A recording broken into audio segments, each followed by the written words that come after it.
Alô, bom dia meus amigos, meus queridos amigos do Periscope.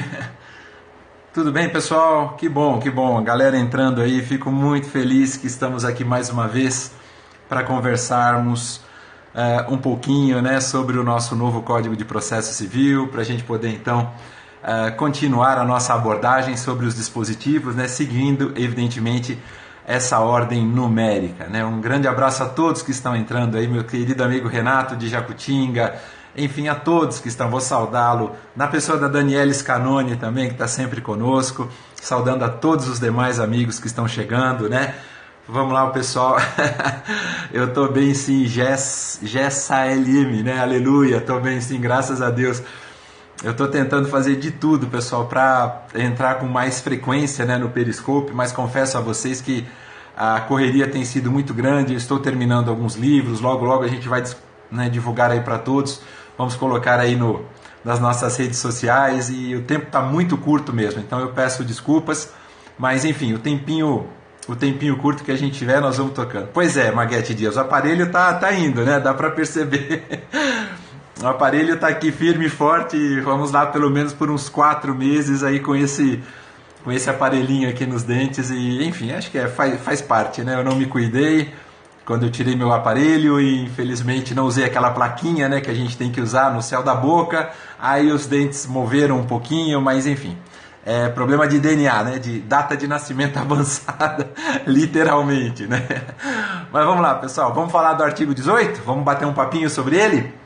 Pois é, estamos seguindo, né, essa sequência numérica, né, do nosso novo CPC. Hoje, realmente, pessoal, eu vou pedir desculpas, eu vou ser um pouquinho mais sucinto, né, em razão do tempo curto, mas como eu achei que talvez à noite, não sei se der tempo eu ainda volto à noite, pessoal, mas como eu achei que à noite não conseguiria estar aqui com vocês, eu falei, deixa eu ver se pelo menos agora no comecinho da parte da manhã a gente consegue falar um pouco sobre esse 18. 18 que vai falar sobre legitimidade. Pessoal, o artigo 18 tem a seguinte redação, a gente ainda está falando, né, de função jurisdicional, do exercício da jurisdição e da ação.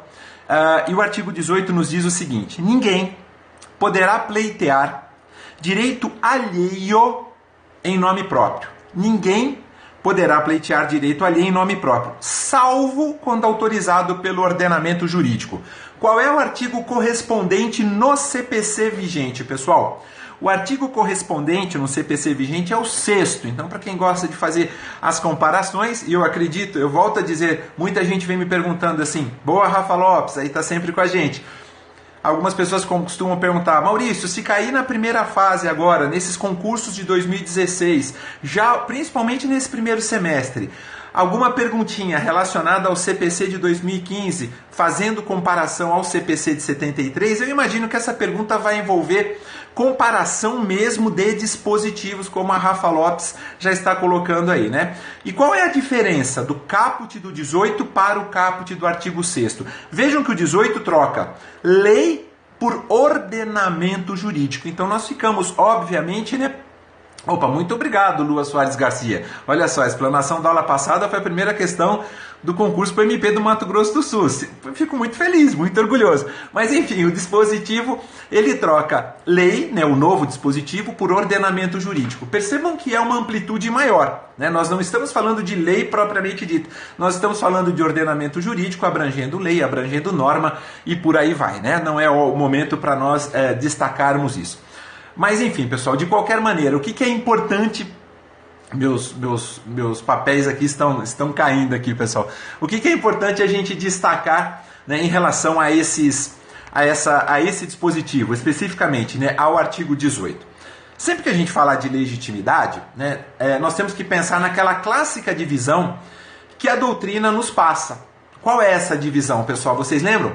Ou seja, nós temos uma divisão entre legitimação ordinária e legitimação extraordinária. É a própria redação do caput do 18 que nos diz isso. Porque diz assim, olha, eu não posso pleitear direito alheio em nome próprio, salvo se o ordenamento me autorizar.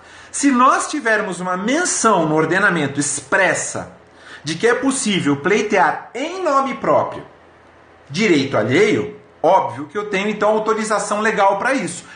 Salvo essas possibilidades legalmente autorizadas, eu não posso pleitear em nome próprio direito alheio. Então a gente faz uma divisão rápida, que a doutrina também já nos ensina, entre legitimação ordinária e legitimação extraordinária. Quando eu falar de legitimação ordinária, pessoal, vamos falar um pouquinho dela, pode ser? Primeiro da ordinária, depois eu falo da extraordinária. Quando eu falar de legitimação ordinária, eu preciso compreender que há uma correspondência entre a situação legitimante e as situações jurídicas que são submetidas à apreciação do próprio juiz. Ou seja, eu defendo em juízo interesse próprio. Aí eu estou falando de legitimação ordinária. Eu tenho uma correspondência entre a situação legitimante e as situações jurídicas que foram levadas aí ao conhecimento do próprio magistrado. Então seria mais ou menos o seguinte, não é? Eu sou devedor de algum de vocês e obviamente que vocês têm o direito de me cobrar em juízo, se por acaso administrativamente eu não honrar com o meu compromisso, vocês estarão evidentemente atuando como legitimados ordinários. É dizer, vocês figuram no polo ativo e eu figuro no polo passivo.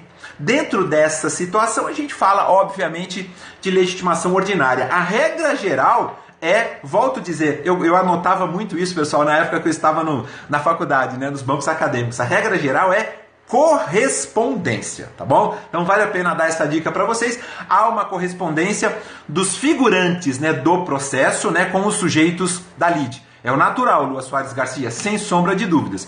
O que não é natural é a extraordinária. E aí quando a gente fala de extraordinária, a gente está falando de substituição processual. Quem gosta de anotar, legitimação extraordinária. Agora a gente sai da ordinária, vamos para a extraordinária. A gente está falando de substituição processual. Ou também uma outra expressão utilizada pela doutrina, para quem gosta de anotar, legitimação anômala. Tá bom?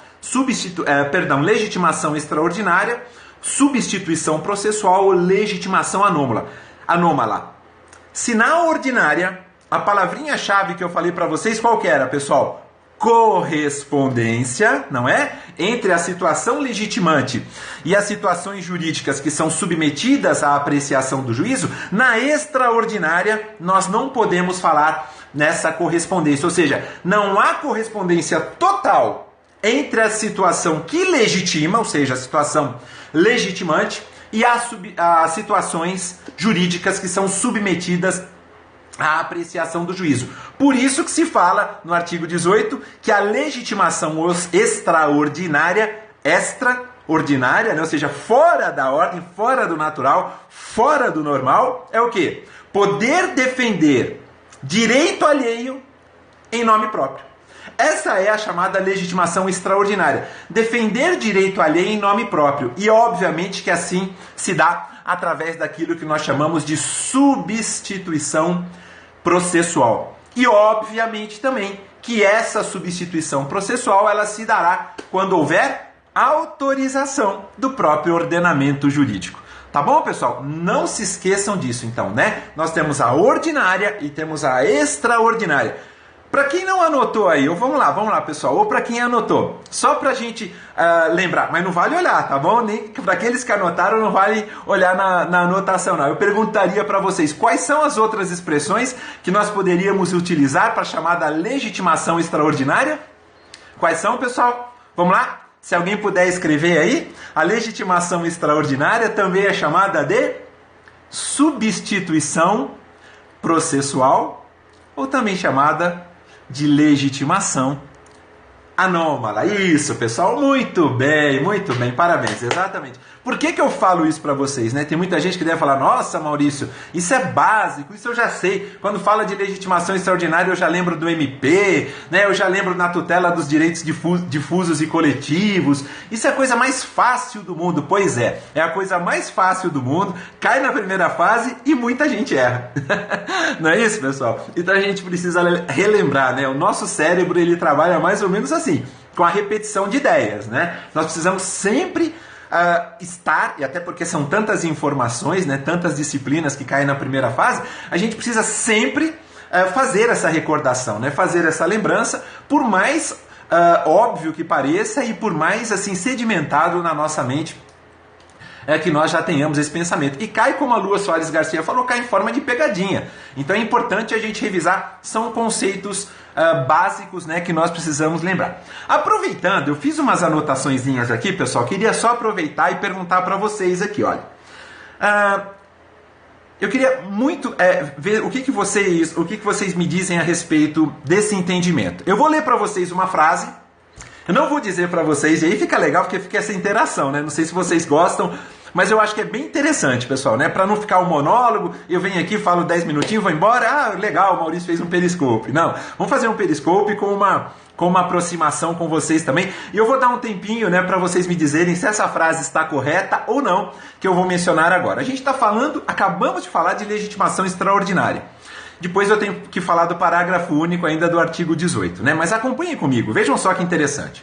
Eu vou ler a seguinte frase para vocês, principalmente aqueles que querem o MP. Eu tenho certeza que vocês vão matar isso. O Ministério Público, falando de legitimidade extraordinária,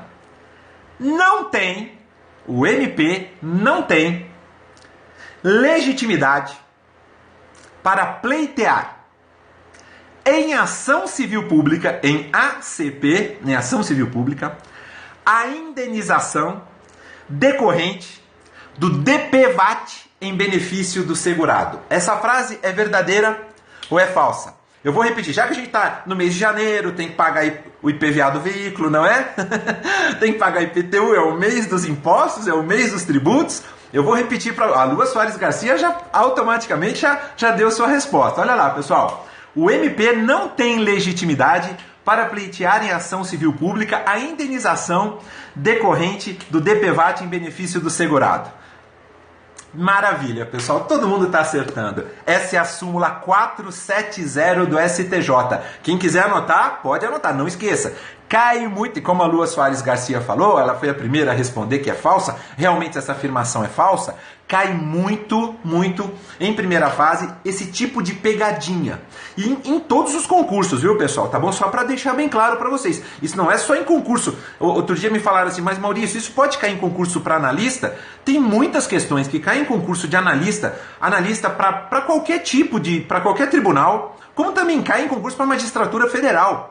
Questões com o mesmo nível de dificuldade em primeira fase. Eu tenho, assim, total consciência para falar para vocês, pessoal, por conta de questões, né, que a gente elabora não só para o Revisaço, como também para uma novidade que está saindo aí no mês de março. Então é importante a gente lembrar, a súmula 470 do STJ não existe mais. Tá bom, pessoal? Muito cuidado com isso. Eu até gostaria de indicar para vocês, se os meus queridos amigos quiserem dar uma olhadinha, há um recurso extraordinário com repercussão geral, que é o recurso 631.111. Eu vou repetir, pessoal, 631.111 do estado de Goiás, do lindo estado de Goiás. Aliás, semana que vem estarei em Caldas Novas, né? Vai ser minha primeira vez em Caldas Novas para conversar um pouquinho sobre o novo CPC. Pessoal, então repetindo, recurso extraordinário 631.111, boa, Rafa Lopes, de Goiás, de relatoria do ministro Teori Albino Zavascki. Teori Albino Zavascki, tá bom? Esse julgado foi do dia 7 de agosto de 2014. 7 de agosto de 2014. Vale a pena vocês darem uma olhadinha lá, né? Esse recurso extraordinário teve repercussão geral. A legitimidade ativa do MP, né, para defender esses direitos e interesses de pessoas, né, titulares aí do seguro DPVAT. Ela foi, obviamente, que autorizada, então aí tá aí uma questãozinha bastante interessante. Outro ponto importante, pessoal, para a gente, né, finalizar, estamos caminhando aí para os finalmentes, né, do nosso... Até minha caneta está caindo aqui, pessoal, hoje. Os finalmentes aí desse nosso periscope, ele vai ser um pouquinho mais rápido, mas o parágrafo único, ele diz assim, pessoal, já que a gente falou de legitimação extraordinária, né, falamos de substituição processual ou legitimação anômala, que é a outra expressão. Diz assim... Parágrafo único. Havendo substituição processual, o substituído poderá intervir na qualidade de assistente litisconsorcial. Quer dizer, quando nós tivermos situações como essa que eu acabei de mencionar para vocês, a parte substituída, esses titulares, né, de seguro DPVAT, eles poderão intervir no processo, sem sombra de dúvidas, né? Isso mesmo, Lua Soares, a súmula 470 foi cancelada. Mas repetindo, o que acontece? O parágrafo único do artigo 18 diz: havendo substituição processual, pessoal, então o substituído pode intervir como assistente litisconsorcial, sem sombra de dúvidas, não é? E o que acaba acontecendo, pessoal? A gente tem que pensar o seguinte: o legitimado extraordinário, no caso aqui o MP, ele atua no processo na condição de parte.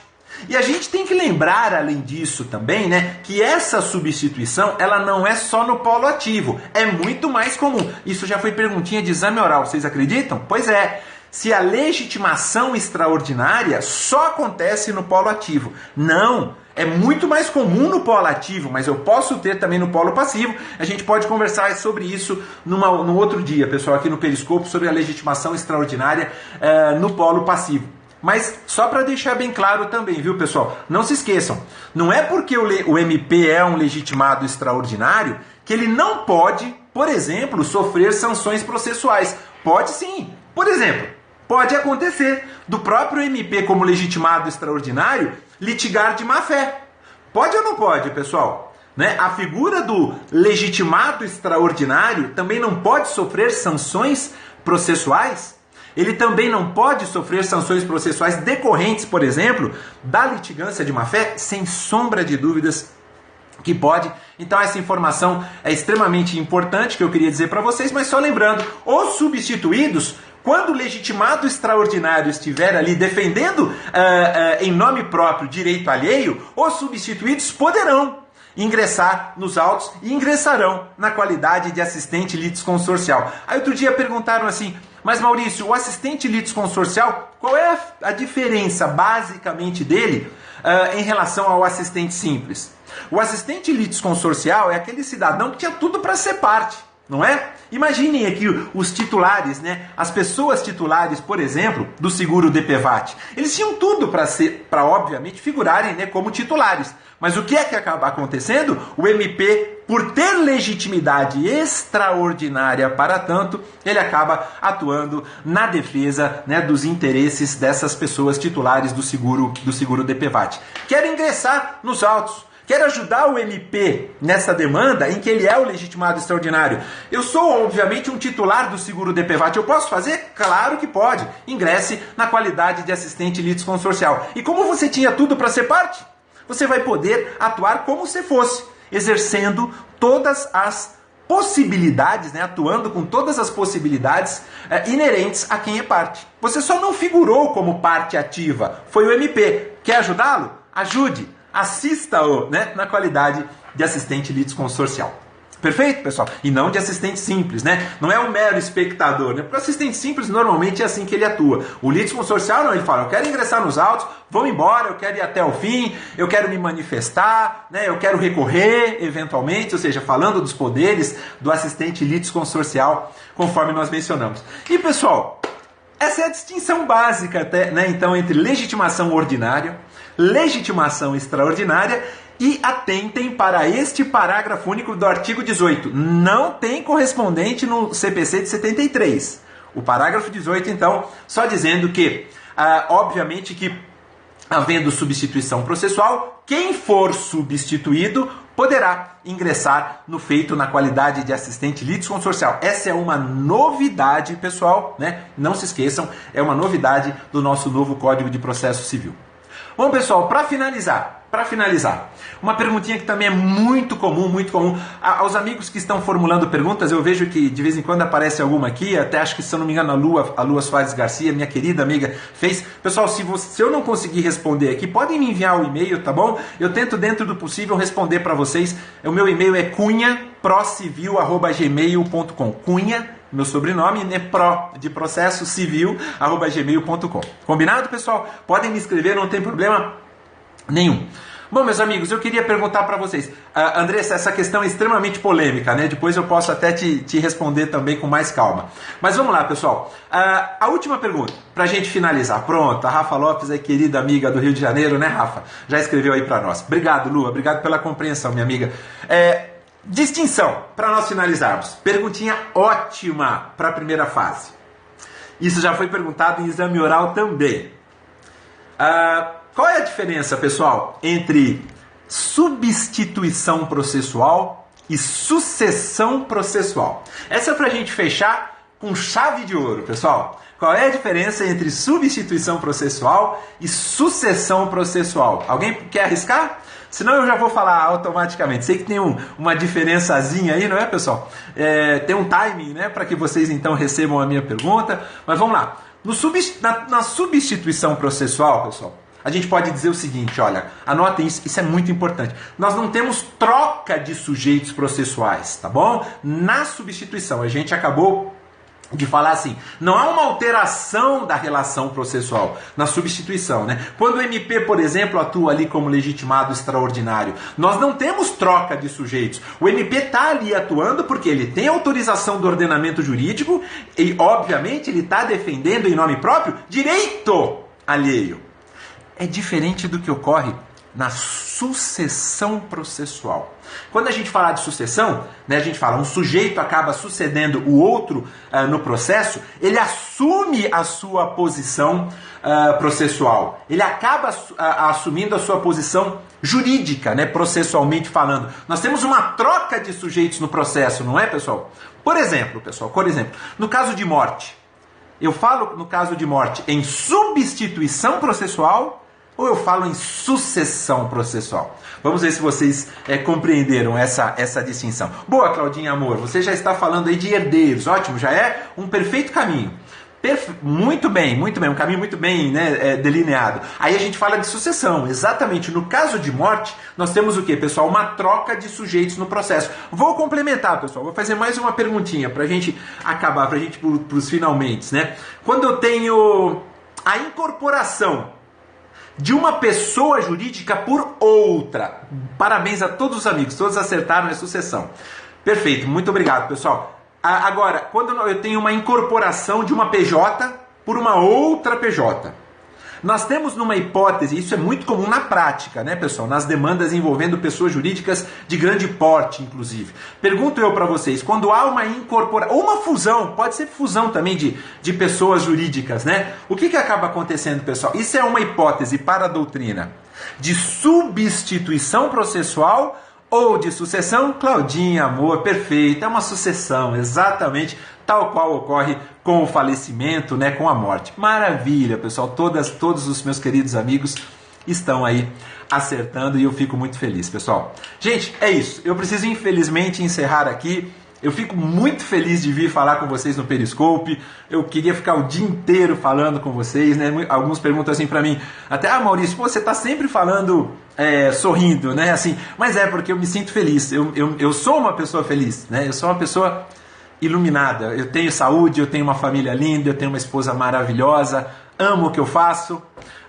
Não tem coisa melhor, né, do que você conjugar a magistratura com a docência. Eu digo que nem é lecionar, a gente está aqui para trocar ideias, então eu fico muito feliz, né? Eu não tenho por que dizer o contrário, não. E a minha maior felicidade é poder aprender com vocês. Eu aprendo muito mais com vocês do que eu ensino.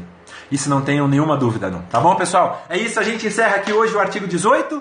Muito obrigado pelo carinho de todos mesmo, né? Eu fico muito feliz da gente estar aqui, né? Quase 100 pessoas nessa quarta-feira de manhã e a gente vai junto, tá bom, pessoal? Vamos lá, vamos continuar. Aos amigos que estão chegando agora também, né? Que estão participando do nosso primeiro Periscope. Eu fico muito feliz se vocês puderem divulgar e a gente vai continuar falando do nosso novo Código de Processo Civil. Aliás, no próximo Periscope, já vou adiantar para vocês, serão o 19 e o 20 e a gente encerra, né, a função jurisdicional. Combinado?